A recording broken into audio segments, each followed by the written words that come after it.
But when I get really afraid of losing all my money in the stock market, of getting sick, or losing a loved one, how do I handle that? Fear again. The question is about fear. How do I handle the fear of catching a disease, of losing many things? Many people are experiencing not only the fear now of the virus, they're also experiencing the fear of the repercussions of what's happening. Businesses are closing down, or everything is closing down. It's a very strange thing that this is happening. It's like an enforced closing down of the busyness, not just the business, but the busyness of the world, an enforced sudden ending of all that. Many planes are not flying anymore. And some cities are empty of people, or suddenly, as if because until this happened, the world was absurdly busy. One thing after noisy, busy, everything was in movement. Everything was lost in the world, lost in the minds. And suddenly, as if somebody said, look, let's turn it off for a while. Oh, enforced stillness almost. Exactly what millions of humans actually need to experience. It doesn't mean that they will automatically also experience the inner stillness, but there is a possibility of an awakening for many if they can go beyond the fear, the fearful thoughts.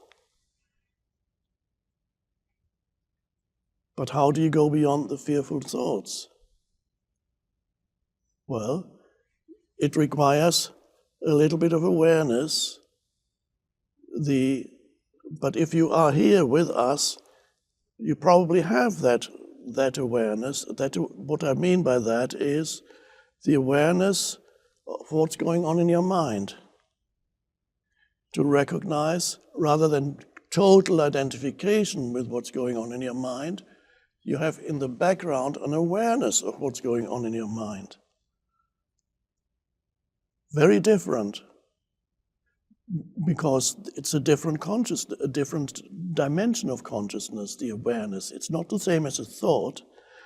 The awareness can recognize what thoughts go on in your mind, and you realize, I'm thinking all these useless thoughts, but that realization, I'm verbalizing it now, but because we are communicating through language, but that realization that all these useless and destructive thoughts are going through my head, that is a realization that is not verbal. It's pre or post-verbal, because it comes through the awareness. And there's a simple recognition that what's going on in your mind is not helpful. It's making you fearful and unhappy. So it is to be tackled there. All these, the problem that he mentions, or he or she mentions 3, fear of losing all my money, or my savings, my investments, what I've been saving, of getting sick, or something bad could happen to a loved one.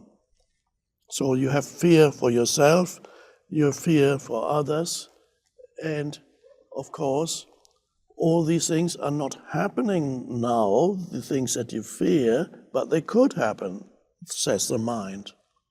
So I better think about it now, because in case it does, of course, if they did happen, you would face the situation.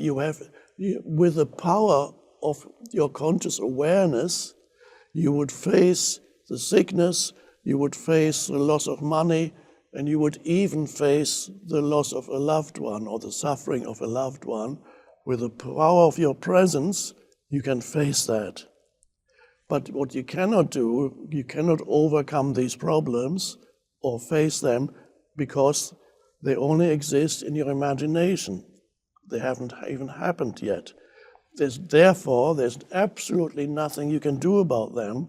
In fact, they will simply amplify. The more you think about them, the more they become amplified. It's a totally illusory realm that is making you suffer.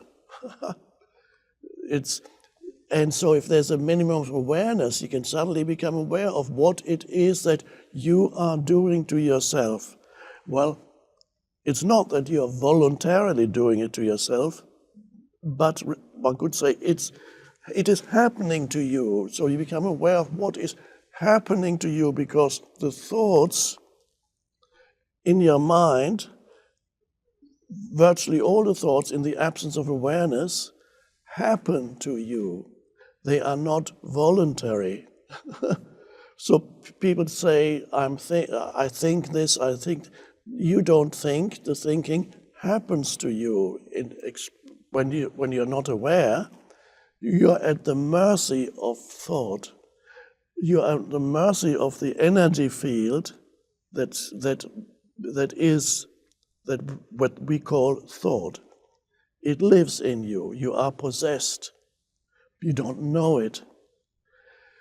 The moment you realize it, that this is not the fearful thinking, isn't something that you do, because if it's something that you do, you say, yeah, I'm doing it, but I can't stop it. No, you are not doing it.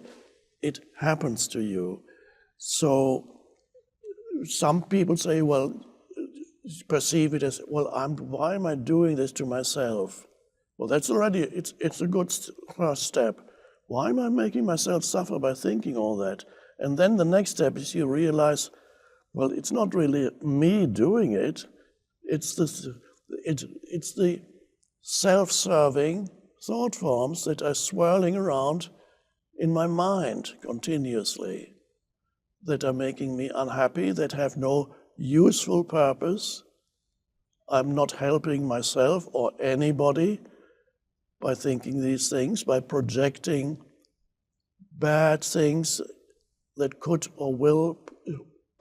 happen.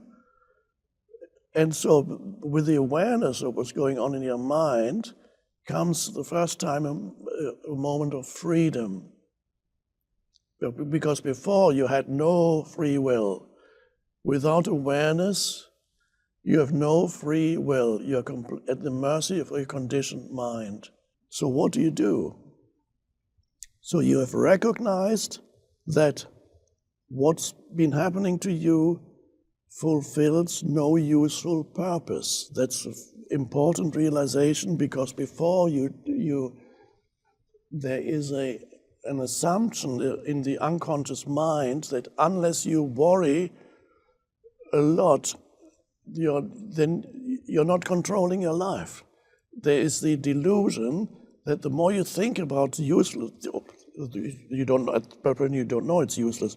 The more you think about the problems of your life, then you need to continue thinking in order to hold it all together. You need to really worry, or the problem of the world. If you don't worry, then your life will fall to pieces. It's the underlying assumption. Of course, it's a delusion. So the worrying, the fearful thinking does not want to end. You need to know that it has a momentum. And you cannot fight it. If you fight it, you make it stronger. You give it added energy. So it's not by willpower that you can stop it, or as I just said, you can stop it briefly, but not for long, through exercising willpower. So you stop it simply by first recognizing not only the futility, but also the destructive nature of that type of thinking. And then you begin to see that a lot of the unhappiness is produced by the narratives in your mind. And at that moment, you have a choice.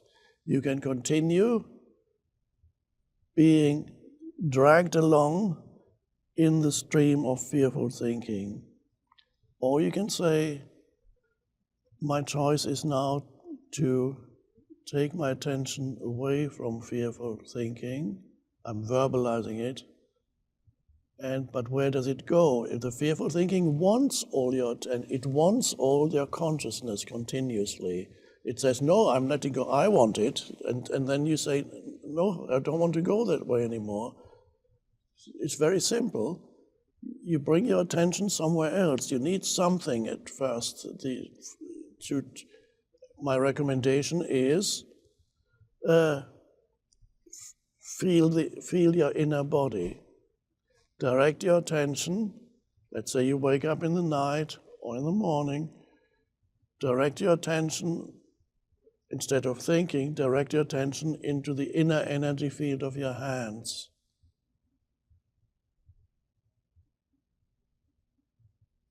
And then you hold it there.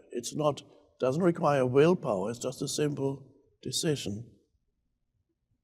And you hold it. You feel the inner aliveness in your hands. Becomes an anchor for stepping out of mind, being present.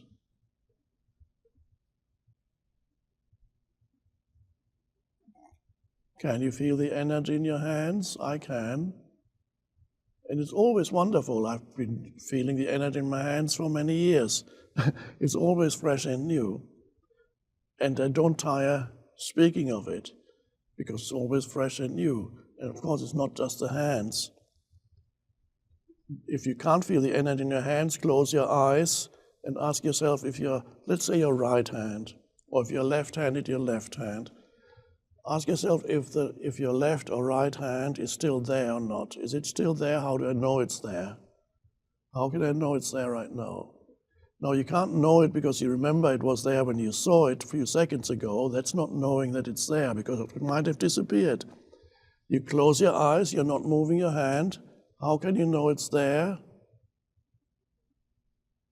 You can know it's there, but how does that happen? What is it? How do you know it? You can feel it, but what is it that you feel? You feel the energy within the hand. It's very subtle at first, so you need to be alert to feel it.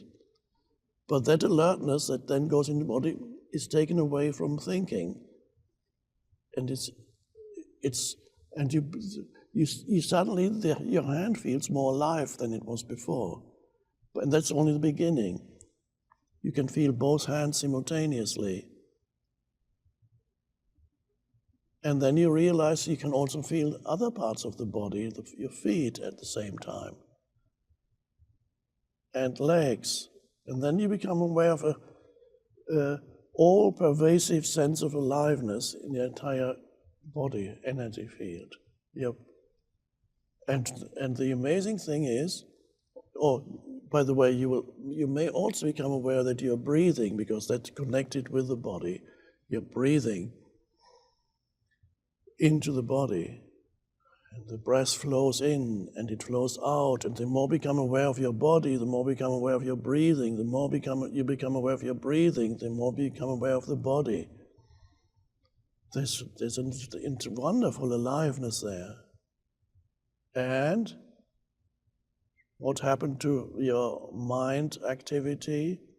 It subsided almost completely or completely, because you cannot be aware of inner body and at the same time think. A few fragments may be there of thoughts, but not a sustained stream of thinking. It's not possible, because all your attention, your consciousness has gone away from the conceptualizing mind into the inner body.